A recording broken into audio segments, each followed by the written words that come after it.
My name is Sandy Adomaitis, the social media director for the Page International Screenwriting Awards, and your host for the Writers Hangout, a podcast that celebrates the many stages of writing, from inspiration to the first draft, revising, getting a project made, and everything in between.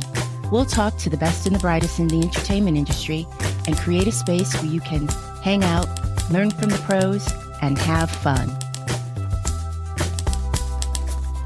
Hey writers, it's Sandy. First, we're going to hang out and talk, and then I'll report some screenwriter movie news. It is late at night in Studio City, the jewel of the San Fernando Valley. I'm recording under the waxen gibbous moon, and it's a chilly 55 degrees outside. Earlier this evening, I participated in a rare social ritual so tricky to pull off in Los Angeles that I don't even think Generation Alpha has a slang term for it.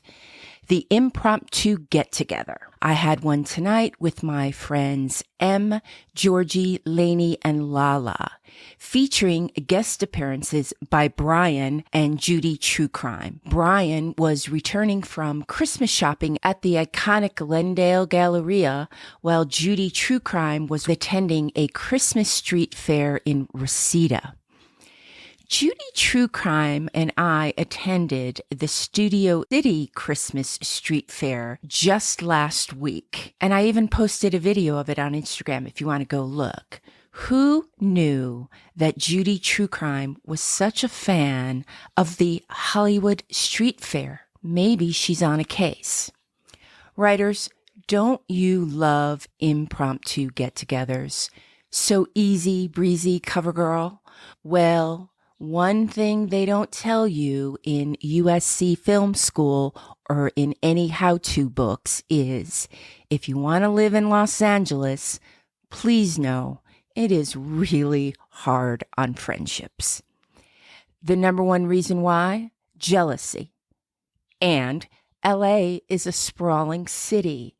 It just is. Now, why is LA a sprawling city? Let's review LA, shall we? In 1847, after its army was defeated and Mexico City fell, the Mexican government surrendered to the United States. Mexico succeeded 55% of its territory, which included the current states of California, Nevada, Utah, New Mexico, most of Arizona, and Colorado, along with parts of Oklahoma, Kansas, and Wyoming. Furthermore, Mexico relinquished all claims to Texas and acknowledged the Rio Grande is the southern boundary with the United States. Cut to the 1900s. Oh, by the way, kids, I know you think it's really cute to say things like, oh, Sandy, you were born in the 1900s. Yeah, that's really funny. Okay, cut to the early 1900s. California saw rapid growth and economic diversity. The population significantly increased, and it's attracting immigrants from all around the globe. The money comes from farming, oil, tourism, and the film industry. This leads us to Los Angeles and its unique geography. To the west lies the Pacific Ocean. Above are the San Gabriel Mountains. And as a result, development kind of spread outward east. Los Angeles is very different from, say, New York because of the prevalence of low-rise buildings. Now, I don't want to give you the impression that there are no high-rise buildings in LA. We have them. They're in downtown, Hollywood, Westwood, and Century City. And in fact, I worked in the Nakatomi Plaza, you know, in the Bruce Willis smash hit Die Hard. Actually, it was Fox Plaza, but it was called the Nakatomi Plaza in the movie. Fox Plaza. At the time, I was at Davis Entertainment and we occupied the 28th and 29th floors. The 28th floor was Marvin Davis's empire, while upstairs paid the bills and also housed Davis Entertainment, run by John Davis. On the 28th floor, there were live trees built into the floors, the concrete floors. Whenever I went down the marble staircase, like a scene out of Titanic, to greet a guest, they would always, no matter who they would always be wide-eyed. I would say, yes, it is opulent, but we call it home. I don't think I made up that line, but I used it a lot. I even Googled it earlier, but I didn't come up with anything. So if anybody out there remembers the line of somebody like looking around a mansion and saying, yes, it's opulent, but we call it home, I would love to know who wrote that line. Okay, back to the sprawlingness of LA and friendships. Another reason LA became a sprawling city was because of the red car. Writers, would you be surprised to learn that starting in the 1920s, Los Angeles had one of the largest electric railway systems in the world?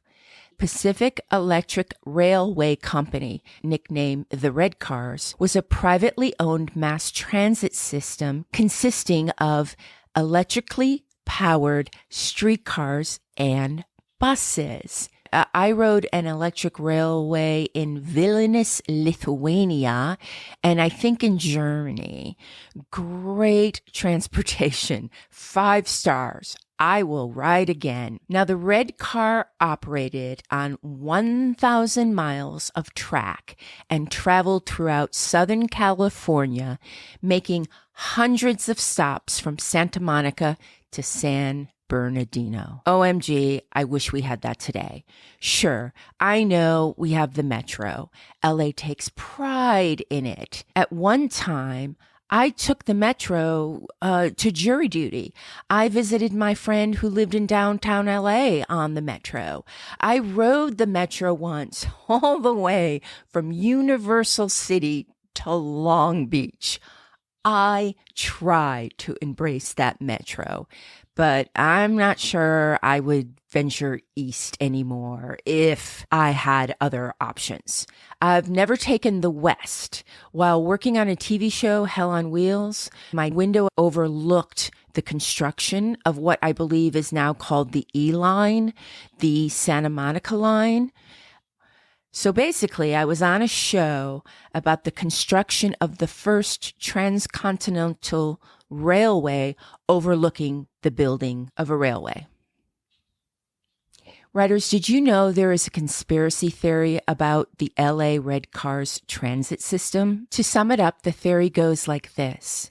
In 1945, a sinister corporation named National City Lines took control of the Los Angeles Railway, which served most of the central city, as I explained previously.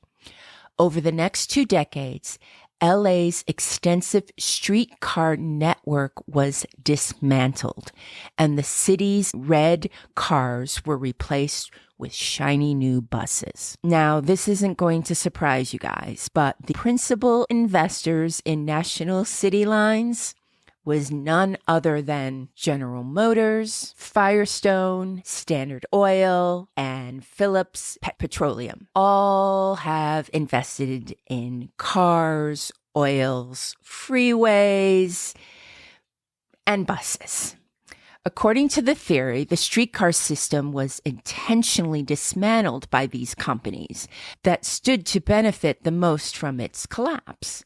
Not only would this promote the sales of buses, but it would also create a higher demand for automobiles along with tires and oil. Writers, do you remember Who Framed Roger Rabbit?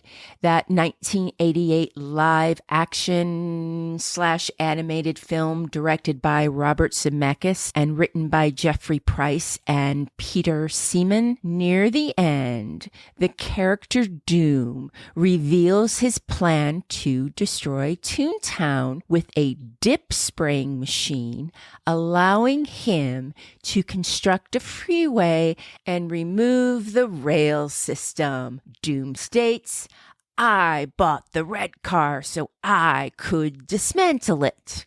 I really should have looked up that line. I don't remember how Doom said that line. Sorry about that. Okay, other than a movie, the basis for this idea that GM and others killed the streetcar largely comes from testimony before the U.S. Senate by antitrust lawyer Bradford C. Snell. In 1974, when thick layers of smog routinely blanketed LA, Snell argued that General Motors and Allied Highway Interest acquired the local transit companies, scrapped the pollution-free electric trains, tore down the power transmission lines, ripped up the tracks, and placed GM motor buses on already congested LA streets. I've lived here a long time. I'm with Bradford. 100%. Excuse me, not so fast, says Portland State University researcher Martha Bianco, who in 1998 wrote an essay that debunked the streetcar conspiracy. Martha acknowledges that GM and its partner companies engaged in a aggressive campaign to sell public transportation equipment to companies that were otherwise reluctant to purchase it. Still, by then, buses had already been phasing out the streetcars because buses are cheaper to operate and require less maintenance. Yes, the public always wants to have their transportation costs less for the company. That's what the public taking public transportation wants. Martha also added, moreover, during the war years, transit ridership surged due to government gas rationing. However, the streetcars once again emptied out in peacetime. Between 1945 and 1951, the annual number of riders declined by nearly 80 million. Well, how convenient. The bottom line is that the streetcars were phased out and the cars were in. The thing is, the expansiveness of the original rail network allowed LA and the region around it to accommodate a huge population increase. By 1930, there were 2 million people in Los Angeles, and it still preserved low-density neighborhoods full of single-family homes. This is all for me to say Los Angeles is hard on friendships because we are a sprawling city with over 572 neighborhoods. Imagine you are an associate art director at Riot Games at Bundy and Olympic, and your friend works at Warner Brothers. Your friend says, "Hey, there's a popular new spot right across the street from Warner Brothers that I want to check out for drinks."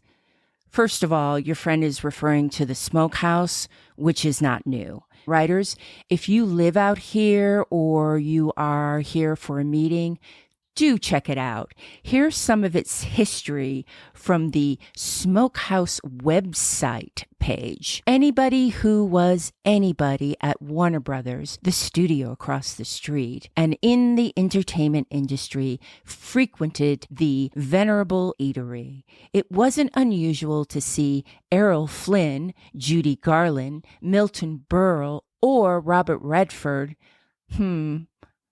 I'm sorry, I have to pause there because I don't think Robert walked in with Earl, but I think that was different generations, but we'll go on. Or Refford walked through the smokehouse doors and into the restaurant known for respecting their privacy. The Laugh-In Show used to rent the restaurant for their parties, and Jack Paar even hosted The Tonight Show from the smokehouse in 1956. I'm going to have to look that up. I think I would like to see that. Jack Paar was before... Who took over? I don't know. Colbert, Jimmy, I've lost track. But it's before them, before Jay Leno, before Johnny Carson. There was Jack. Okay, it's again. You're the associate art director at Riot Games, and you're located at Bundy and Olympic. Your boss is cool, so you can leave the office, say by 5:30. Your friend, who's a writer on a TV show, cannot leave before 7:30.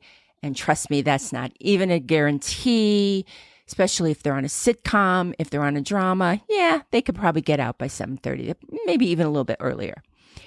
But even though you're getting out at 5:30, you still have to hit the road and hope 2 hours is enough time to reach the smokehouse. Trust me, you begin to think about how much you like this person. Is 2 hours in a car worth it? Then you need to drive home from the valley back to Santa Monica. So you can't really drink when you think about it. You could save the drinks for the weekend, but you want to write then too. It just doesn't end. Oh my goodness. And then you try to get dating in there. Side note, if you are supposed to meet someone outside of your friend group, outside of someone that you want to date, that could, enhance your career, agent, producer, director, actor, if you have to get there the day before, find a parking spot, sleep in your car, do not pass go, do not collect $200, you make that meeting. Okay. I don't want this to end on a down note. Trust me, nothing in LA you cannot overcome.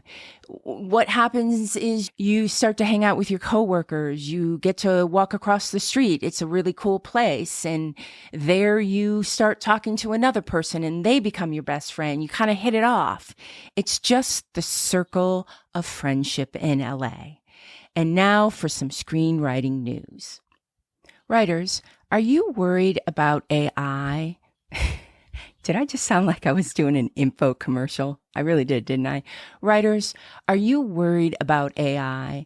Do you believe that AI may someday replace you? Well, rest assured, the WGA is already in the game and is watching your back. For the writers out there who don't know, the WGA is short for the Writers Guild of America. It is a labor union representing thousands of creators who write scripted series, feature films, news programs, and other content. It was founded in 1933.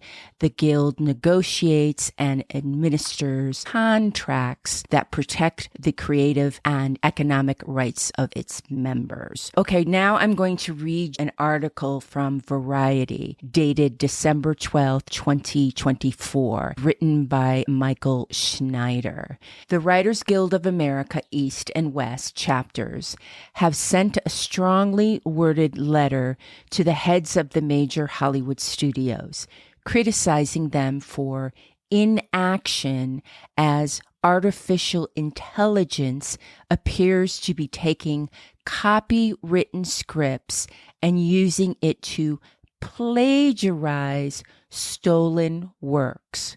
The letters were sent on Thursday to Jennifer Salke, head of Amazon, MGM Studios, Disney CEO Bob Iger, NBC Universal Studios and Entertainment Chair Donna Langley, Paramount Global CEO George Cheeks, Chris McCarthy and Brian Robbins, and Warner Brothers Discovery President CEO David Zaslav. In the letter, the WGA cites a November 18th article by The Atlantic noting that tech companies have looted the studio's intellectual properties, a vast reserve of works created by generation of union labor to train their artificial intelligence systems. The WGA officers go on to criticize the studios for doing nothing to stop this theft. They have allowed tech companies to plunder entire libraries without permission or compensation. The studio's inaction has harmed WGA members. Writers, I really would like to know your thoughts on this, and you can reach me at the Writers Hangout Podcast at gmail.com. And that's a wrap for the Writers Hangout. Thanks so much for listening. If you enjoyed the show, please take a moment to leave us a review on Apple Podcasts. Your positive feedback will help us keep the show going so we can continue bringing you more future episodes. Remember, keep writing. The world needs your stories.